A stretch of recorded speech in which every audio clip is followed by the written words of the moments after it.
Hello बच्चों, आप सभी को शुभ संध्या। आज आप सभी मुझे देख पा रहे हैं DAV ICT टीवी चैनल पर। बच्चों, मैंने आपसे वादा किया था कि मैं कल आऊं, तो कल मैं नहीं आ पाया था। कुछ निजी कारणों की वजह से मैं आपके चैनल पर नहीं पहुंचा, लेकिन आज मैं पहुंचा हूं। तो आज थोड़ी देर के लिए ही रहूँगा, लेकिन महत्वपूर्ण विषय लेकर के आया हूँ आपके सामने। विराम चिन्ह। विराम चिन्ह की बात करते हैं। विराम चिन्ह पर विराम चिन्ह का प्रयोग यह महत्वपूर्ण है लगभग सभी एग्ज़ाम में, चाहे वो IAS हो, चाहे PCS हो, चाहे वो आपके UPSI हो, चाहे UPS हो, या किसी भी एग्ज़ाम में जो SSC बैंक रेलवे है, जहाँ भी हिंदी के क्वेश्चन पूछे जाते हैं, उन सभी हिंदी क्वेश्चंस में विराम चिन्ह दिया जाता है। और विराम चिन्ह पर यह पूछा जाता है कि यह चिन्ह किसके लिए प्रकट किया गया है।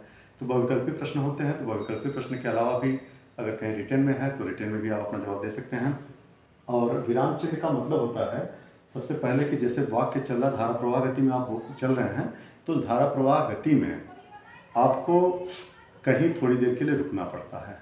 जब जैसे बड़े स्टेशन के लिए है, जैसे आप यहाँ से बागपत से आप सीधे दिल्ली की तरफ जा रहे हैं, या छोटे स्टेशन से कहीं बड़े स्टेशन पर जा रहे हैं, तो ट्रेन जो बड़े स्टेशन पर ज़्यादा देर तक रुकती है, जो थोड़े मीडियम स्टेशन होते हैं वहाँ थोड़ी उससे कम समय पर रुकते हैं और समय के लिए रुकते हैं, और जो छोटे स्टेशन होते हैं वहाँ अल्प समय के लिए रुकते हैं।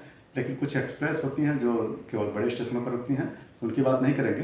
तो यहाँ पर हम विराम चिन्ह की बात करते हैं। जब हम एक सेंटेंस को पूरा समाप्त कर लेते हैं, तो पूरा समाप्त करने पर पूर्ण विराम का चिन्ह आता है, वहाँ पर हम ठहराव करते हैं, उसको विराम को ठहराव करते हैं, तो वहाँ पर आता है विराम चिन्ह। अब पूर्ण विराम जैसे है, तो पूर्ण विराम यानी जहाँ पर पूरा एक सेंटेंस खत्म हो जाता है, आराम से एक पूरा सेंटेंस खत्म होता है, तो वहाँ पर हम पूर्ण विराम कहते हैं। उसे एक पाई खींचते हैं और उस पर हम पूर्ण विराम, उसे पूर्ण विराम की संज्ञा कर देते हैं, जहाँ पर पूरा सेंटेंस से खत्म होता है। दूसरा अर्धविराम।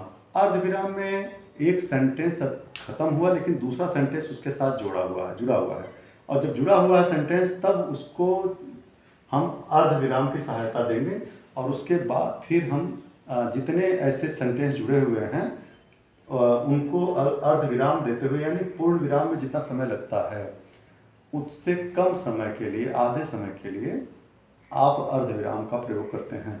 तो अर्धविराम में क्या होता है, जैसे मान लीजिए अगर हम कहते हैं कि हमें घर जाना है, खाना बनाना है, फिर सामान बांटना है। हमें घर जाना है, तो आप ऐसे करेंगे, हमें घर जाना है, तो यहाँ पर अर्धविराम। खाना बनाना है, खाना बनाना है, फिर सामान बांटना है।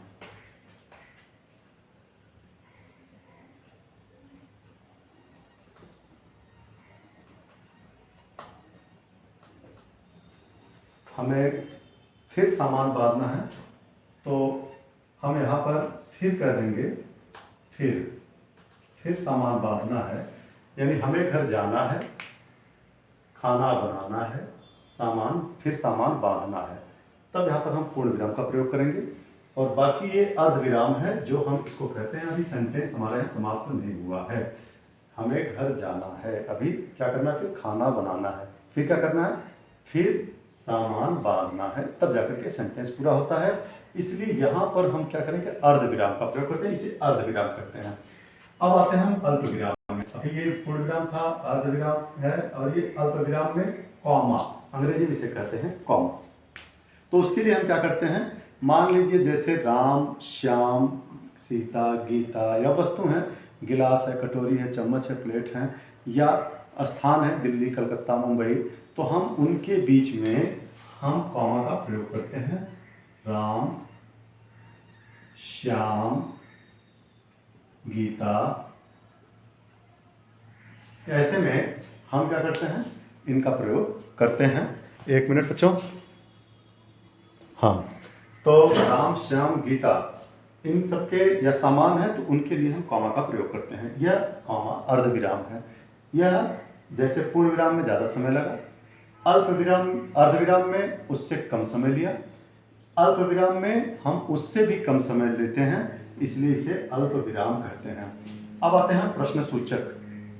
प्रश्न सूचक चिन्ह जो होता है, कभी भी जैसे प्रश्न हम पूछते हैं, तुम क्या कर रहे थे, तुम क्या कर रहे थे, तुम क्या कर रहे थे, यह इस तरह से हम यहाँ पर लास्ट में हम प्रश्नवाचक चिन्ह, प्रश्न सूचक चिन्ह जो होता है, हम इसको लगा देते हैं। प्रश्न सूचक जहाँ पर प्रश्न पूछा जा रहा है, प्रश्न सूचक कौन कौन से शब्द होते हैं, जैसे क्या, क्यों, कैसे, कब, कहाँ आदि। जिससे कुछ पूछा जा रहा हो, आपको जवाब देना है, आपसे पूछा जा रहा है, तो आप इसको क्या, क्यों, कैसे, कब, कहाँ आदि इस तरह के जहाँ पर शब्द आए, जिन वाक्यों में आप वहाँ पर प्रश्नवाचक चिन्ह लगाएंगे, प्रश्न सूचक चिन्ह लगाएंगे। अब आते हैं हम विस्मय सूचक चिन्ह। विस्मय सूचक चिन्ह पर क्या है बच्चों? विस्मय सूचक चिन्ह पर जब हम किसी चीज़, किसी दुर्घटना को देख करके ओह आह करते हैं, या प्रसन्नता होती है, अरे आप आ गए, ओह बड़ा दुख हुआ, तो ये इसको दर्शाने के लिए हमें क्या करना होता है, विस्मय, जैसे आश्चर्य हुआ तो विस्मय बोधक हम चिन्ह लगाते हैं, विस्मय सूचक चिन्ह लगाते हैं। और इसमें जैसे मान लीजिए कहा ओह बड़ा दुख हुआ, बड़ा दुख हुआ, पूर्णविराम, हे राम,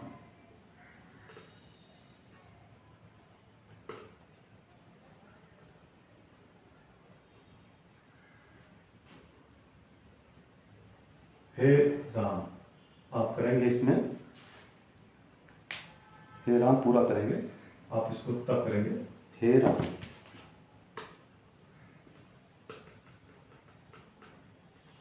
और इसके बाद जैसे मान लीजिए आपने कहा काश ऐसा होता, हाय, काश कर दिया आपने, तो हाय आपने कर दिया, तो आप विस्मयबोधक चिन्ह लगा देंगे।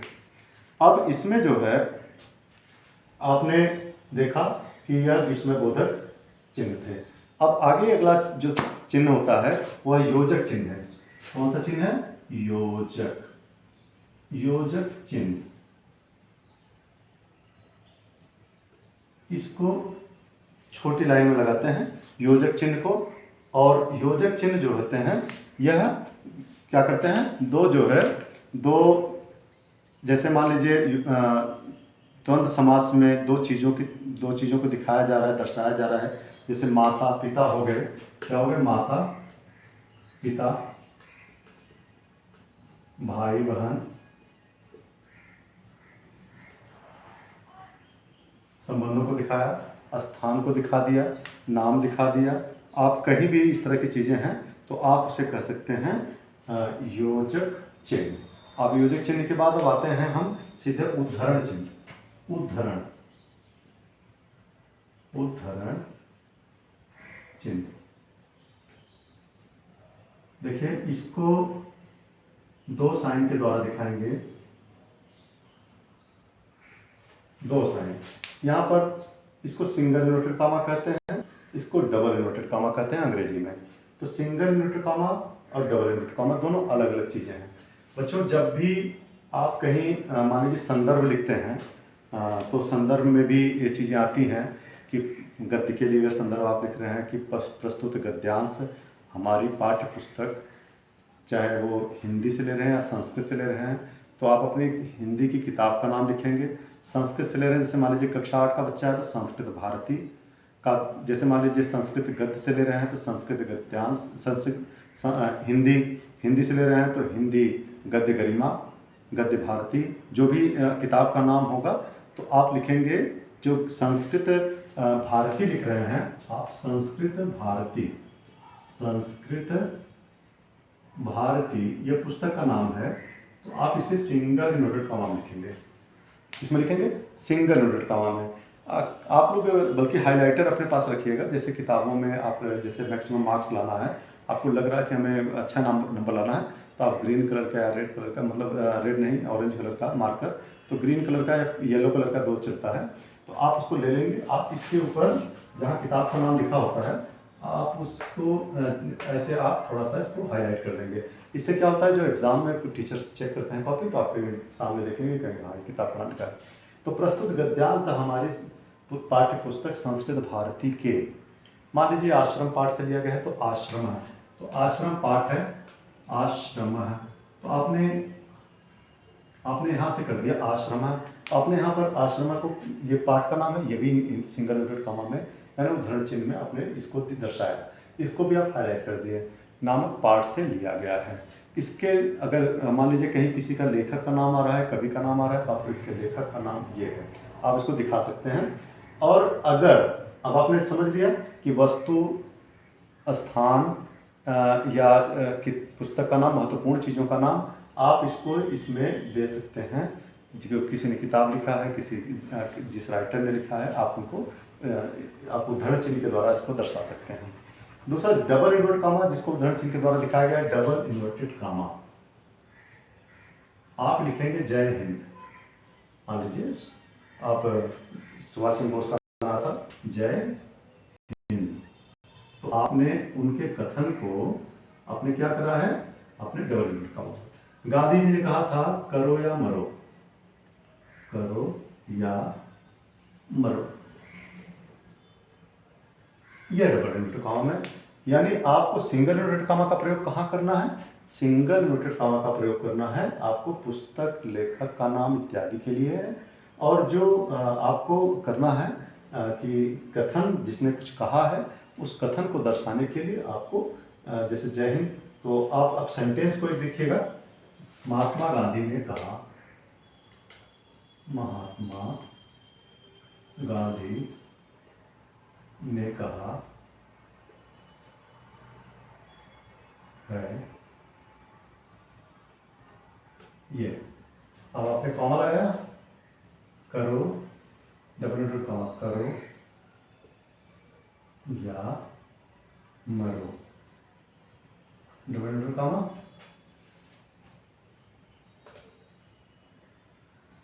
यह अब आपका सेंटेंस पूरा, महात्मा गांधी ने कहा है करो या मरो।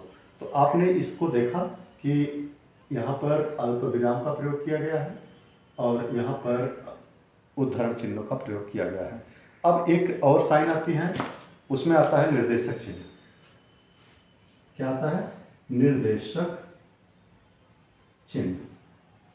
अभी मैं आपको इसी वीडियो में बता देता हूँ निर्देशक चिन्ह के, इसमें जो वीडियो बता रहा हूँ आपको कि अभी तो आज मैंने शुरू किया है विराम चिन्ह से, समय का अभाव है, महत्वपूर्ण जो विषय लाने वाला हूँ मैं आपके बिल्कुल ग्रामेटिकल की शुरुआत करेंगे, अल्फ़ाबेट की तरफ से चलेंगे, माशा सूत्र की तरफ से चलेंगे, आपके स्वर और व्यंजन की तरफ से चलेंगे, उच्चारण स्थान से चलेंगे, जो हिंदी और संस्कृत दोनों में बहुत ही महत्वपूर्ण होता है। तो इसमें जैसे अब हम बात करेंगे कि निर्देशक क्या होता है। यह निर्देशक चिन्ह ऐसा निर्देशक चिन्ह होता है, यह थोड़ा जो योजक चिन्ह है उससे थोड़ा बड़ा होता है। योजक चिन्ह छोटा है और निर्देशक चिन्ह बड़ा है। योजक चिन्ह में क्या होता है, दो शब्दों को जोड़ा गया है, दो जैसे माता पिता, भाई बहन, या राम श्याम, सीता गीता वगैरह वगैरह, धीरे धीरे, हरा हरा, हरा भरा, काला सफ़ेद, ये सब चीज़ें जहाँ पर आते हैं तो उनको जोड़ने का काम किया है योजक चिन्ह। निर्देशक चिन्ह क्या है, निर्देशक चिन्ह इससे थोड़ा सा बड़ा होता है और इस बड़े में आपको करना क्या होता है, इसमें जैसे मान लीजिए कहा कि संज्ञा के 3 भेद हैं। संज्ञा के कितने भेद हैं, संज्ञा के 3 भेद, 3 भेद हैं। ये आपने इस तरह से थोड़ा सा आपने बड़ा कर दिया, आपने योजक चिन्ह से थोड़ा सा बड़ा किया और फिर लिखेंगे व्यक्तिवाचक संज्ञा, भाववाचक संज्ञा और जातिवाचक संज्ञा। तो क्या हो जाएगा, व्यक्तिवाचक संज्ञा,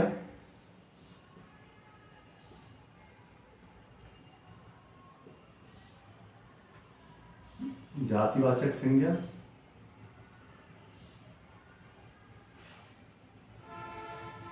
भाववाचक संज्ञा।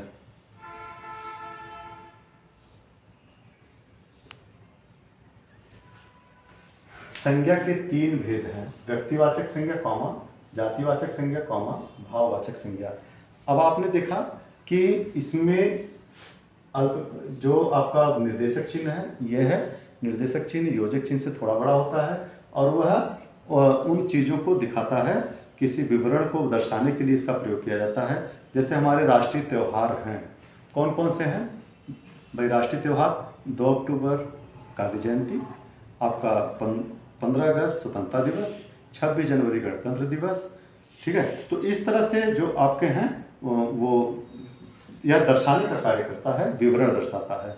और मान लीजिए कई बार होता है संवाद के लेखन में इसका प्रयोग किया जाता है कि जैसे संवाद है तो राजा का जब राजा पात्र हो जाता है तो राजा नौकर को बुलाओ, तो नौकर को बुलाओ। अब ये मान लीजिए एक कहानी नाटक है, तो आपने नौकर को बुलाया, आज्ञा दिया राजा ने कि नौकर को बुलाओ, दरबारी दरबारी दरबारी। फिर ये क्या है? ये है निर्देशक चिन्ह, निर्देश दिया कि जी हुजूर, हुजूर, और यह कहकर वह चला जाता है। तो ये निर्देशक चिन्ह है, यह निर्देश करता हुआ चिन्ह है, योजक चिन्ह से बड़ा चिन्ह होता है। अब हम चलते हैं इसमें विवरण चिन्ह में। विवरण चिन्ह अलग है, देखिएगा विवरण चिन्ह। विवरण चिन्ह, विवरण चिन्ह में क्या होता है आपको समझ लीजिए, ये 2 बिंदु और एक बीच से लाइन खींची हुई है। विवरण चिन्ह में मान लीजिए कहा कि निम्नलिखित बिंदुओं को पढ़िए, निम्नलिखित बिंदुओं को पढ़िए। तो आप लोग निम्नलिखित बिंदुओं को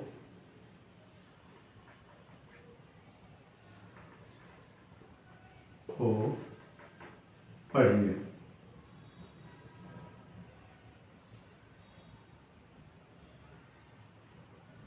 निम्नलिखित बिंदुओं को पढ़िए। तो आपने क्या करा, इसका एक विवरण बना दिया है कि निम्नलिखित बिंदु क्या है। फिर आप यहाँ पर पॉइंट लिखें, 1 ये 2 3, आप पॉइंट डाल करके आप इसमें कर सकते हैं। और निम्नलिखित वाक्यों को पढ़िए आप कर सकते हैं, है ना। तो इस तरह से आप यहाँ पर इस तरह का प्रयोग कर सकते हैं। तो आपने समझ लिया कि निर्देशक चिन्ह क्या होते हैं, योजक चिन्ह से थोड़े से बड़े होते हैं, लेकिन यह निर्देशक चिन्ह क्या करते हैं, यह निर्देश करते हुए होते हैं कि संज्ञा के 3 भेद हैं, तो उसको दिखाया जाता है सामने सामने कौन कौन से होते हैं। निर्देशक चिन्ह ये भी कहता है कि जैसे नाटक है, नाटक में हमें इसको दिखाना है तो नाटक में भी इसका प्रयोग हो जाएगा। दरबारी है तो उसने भी जवाब दिया। जो एक्टर होते हैं उनका जवाब देना होता है, उनको इस तरह से बुलाने के लिए, इस तरह से चीज़ें निर्देशित करने के लिए होता है। विवरण चिन्ह आपने देखा, जब विभिन्न वस्तुओं का विवरण दिखाया जा रहा हो जहाँ पर, तो ये 2 डॉट और एक इस तरह से लाइन खींच करके उसको दिखाया जाता है। और आगे हम चलते हैं, अगला जो हमारा है तो अब इसके बाद होता है लाघव चिन्ह। लाघव चिन्ह, लाघव चिन्ह में ये 0 लगाया जाता है। जैसे बड़ा कोई शब्द है, छोटा करने के लिए उसको 0 लगाया जाता है। जैसे लिखा आपने डॉक्टर, डॉक्टर, तो इसको हम दिखा सकते हैं डॉक्टर से, ये डॉक्टर से। अब जैसे मान लीजिए आपने लिखा है कृपया पन्ना उलटिए, कृपया पन्ना उलटिए, तो कृपया हो गया पन्ना उलटिए। यह शॉर्ट दिखाने के लिए, लाघव मतलब शॉर्ट फॉर्म में लाने के लिए डॉक्टर को ऐसे कर दिया, और पन्ना उलटिए, कृपया पन्ना उलटिए, कृपया पन्ना उलटिए, शॉर्ट फॉर्म में दिखाने के लिए इस तरह से किया गया है। कोष्ठक चिन्ह एक होता है बच्चों, कोष्ठक चिन्ह, इसको आज बहुत अच्छे तरीके से आप लोग समझ लीजिएगा। कोष्ठक चिन्ह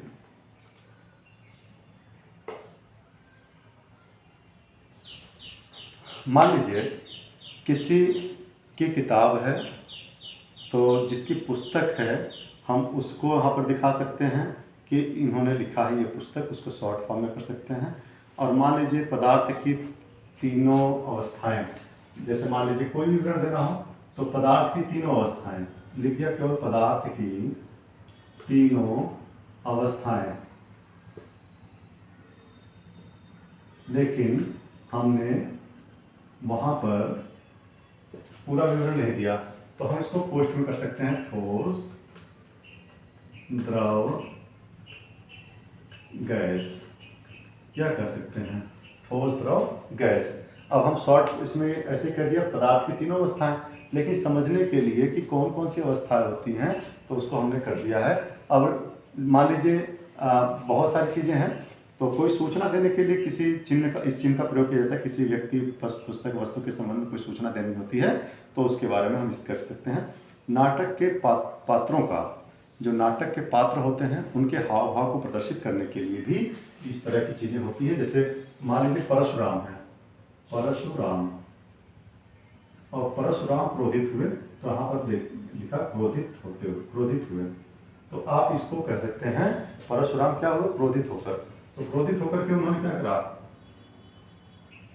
परशुराम ने क्रोधित होकर के कहा, राजन क्या भद्र बालक कौन है। यह भाई वहाँ पर पहुँचे हैं और उन्होंने कहा, परशुराम क्रोधित होकर के कहे हैं, तो परशुराम यहाँ लिखा है, लेकिन उनका स्वभाव कैसा हो गया, उस समय क्रोधित हैं। अब कोई आ रहा है, मान लीजिए कोई श्याम आ रहा है, तो श्याम आगे आते हुए, जा रहा है तो श्याम जाते हुए, तो कुछ इस तरह की चीज़ें होती है, तो कोष्ठक में हम उसको सूचित करके करते हैं। एक जो महत्वपूर्ण है, हंस पद, हंस पद या त्रुटि सूचक चिन्ह, हंस पद या परक चिन्ह, हंस पद या त्रुटि परक चिन्ह। इसमें हम ऐसे कर लेते हैं, इसका लैम्डा की तरह हम साइन कर लेते हैं, मान लीजिए ऐसे कर लेते हैं, तो इस तरह से साइन कर लेते हैं, जिससे मान लीजिए ऊपर या नीचे जैसे भी जहाँ भी करना होता है, मान लीजिए कोई सेंटेंस में कोई शब्द छूट गया, अब उसको हमें ठीक करना है, तो हम लिखेंगे अहिंसा। आपने पूरी लाइन लिख लिया है। अब ठीक है, तो अहिंसा धर्म है। अब आपने यहाँ पर छोड़ दिया, अब आपने जब छोड़ दिया तो छोड़ने के बाद अब यहाँ पर आपको जगह अगर मिल रहा है तो आप इस तरह का साइन कर लीजिए और ऊपर लिख दीजिए परम, अहिंसा परम धर्म। यह साइन जो होता है, मान लीजिए कहीं पर आपका शब्द छूट गया है, उस शब्द पूर्ति को करने के लिए आप अगर ऊपर लिख रहे हैं तो ऊपर कर लीजिएगा, नीचे कर रहे हैं तो आप नीचे उसको दर्शा दीजिएगा। आप सीधे आप ऐसे कर सकते हैं, ऐसे आप यहाँ पर लिख सकते हैं। फिर अगर मान लीजिए किसी सेंटेंस में है, मान लीजिए कोई सेंटेंस है, मैंने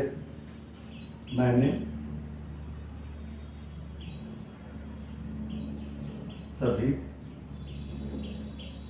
पुस्तकें पढ़ी हैं, तो अब यहाँ पर ये सभी, तो हम यहाँ इस तरह से कर लेंगे, ये मैंने ये सभी पुस्तकें पढ़ी हैं। तो ये यहाँ पर छूट गया था, यहाँ पर ये छूट गया था शब्द, परम शब्द छूट गया था, तो हमने साइन लगा करके ऊपर लिख दिया, ये लाइन साइन लगा करके हमने नीचे कर दिया। अब बच्चों जो बातें थी मैंने आप लोगों को बताई हैं, लेकिन अब आपको करना क्या है, इन साइन का प्रयोग करना है। जब तक पढ़ते समय भी ध्यान रखना है कि जैसे साइन है, हम जब तक चलते रहेंगे तब तक चलते रहेंगे जब तक ये साइन कोई सा ना आ जाए, रुकेंगे नहीं। अगर कोई स्टेशन आता है, जैसे मान लीजिए अल्प विराम आया तो थोड़ी देर के लिए रुकेंगे, तो और अर्ध विराम आया तो उससे ज़्यादा देर के लिए रुकेंगे, पूर्ण विराम आया तो थोड़ा और ज़्यादा के लिए रुकेंगे। इसके बाद फिर हम नए सेंटेंस की शुरुआत करते हैं। ऐसे कविता पाठ होता है, काव्य पाठ होता है। काव्य पाठ में भी इस तरह से हम करते हैं कि जैसे मान लीजिए कॉमा अगर नहीं आया जब तक, तुकबंदी के हिसाब से हम चलते रहेंगे। जैसे मान लीजिए यह एक आपका दोहा आया कि गुरु गोविंद दोऊ खड़े।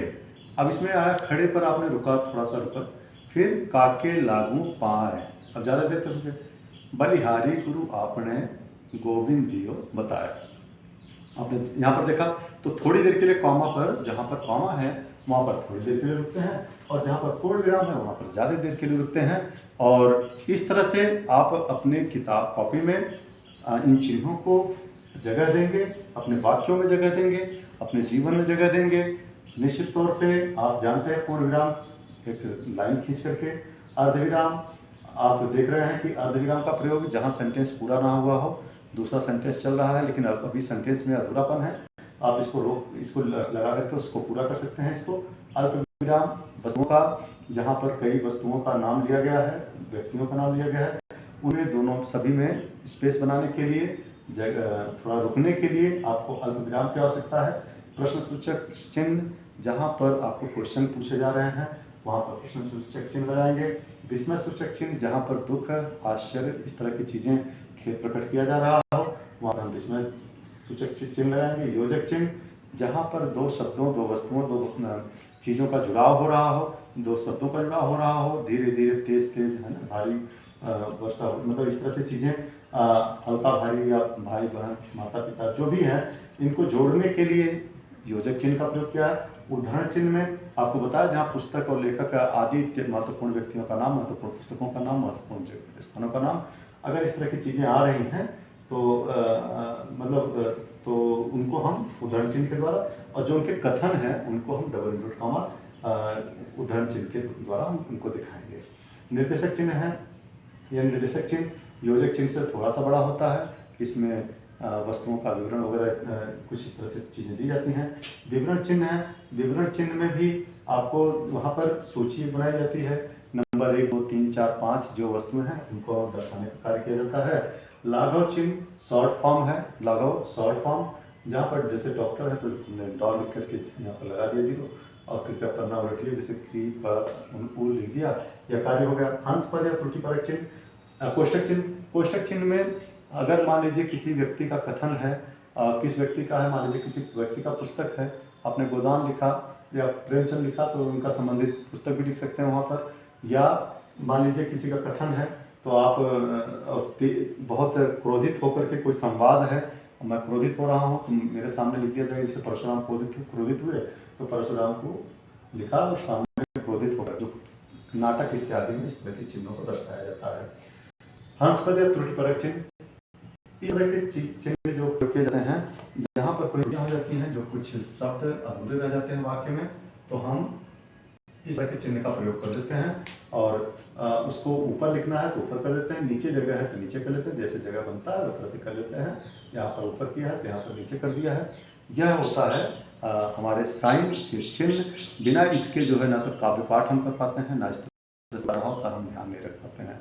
तो सभी बच्चों से अपील है कि आप सभी, आज तो थोड़ा जल्दबाजी में रहा ये वीडियो हमारा, लेकिन हमने विराम चिन्ह को तरजीह दिया है। आप ये मान के चलिए कि हर कंपटीशन में यहाँ से एक क्वेश्चन आएगा और उस क्वेश्चन के बाद फिर आप लोगों को 1 नंबर की प्राप्ति होगी, चाहे यूपी टेट हो, सी टेट हो, कुछ भी हो। आप लोग यहाँ पर CUT common entrance test university का है, वो भी अगर हो रहा है तो उसमें भी अगर क्वेश्चन पूछे जा रहे हैं तो हिंदी में विराम चिन्ह का एक क्वेश्चन अनिवार्य रूप से होता है। आगे आने वाले समय में बच्चों, जैसे अगर मान लीजिए कल मुझे समय मिल गया है तो मैं कल आपके लिए एक अच्छी वीडियो लेके आऊँगा। आप लोग बोर मत होइएगा, कक्षा 6 से शुरुआत करेंगे। उसमें क्लास 6 का बहुत टफ क्वेश्चन लेके आने वाला हूँ, कुछ टफ टॉपिक लेके आने वाला हूँ जो आप लोग पढ़े नहीं हैं, पढ़ाया नहीं गया होगा शायद, और अगर पढ़ाया गया होगा तो ध्यान नहीं होगा। तो इसमें सभी के लेवल का है। इसमें आपके चाहे यूपी टेट हो, चाहे सी टेट हो, चाहे TGT हो, PGT हो, चाहे UPSI हो, यूपी पुलिस हो। अब कोई भी एग्ज़ाम, चाहे IAS का एग्ज़ाम हो, कुछ भी कोई भी एग्ज़ाम है, अगर आप एग्ज़ाम की तैयारी कर रहे हैं, परीक्षा की तैयारी कर रहे हैं, तो उन परीक्षा की तैयारी के लिए एक महत्वपूर्ण जो टॉपिक लेके आने वाला हूँ, वह महत्वपूर्ण टॉपिक है आपका महत्वपूर्ण टॉपिक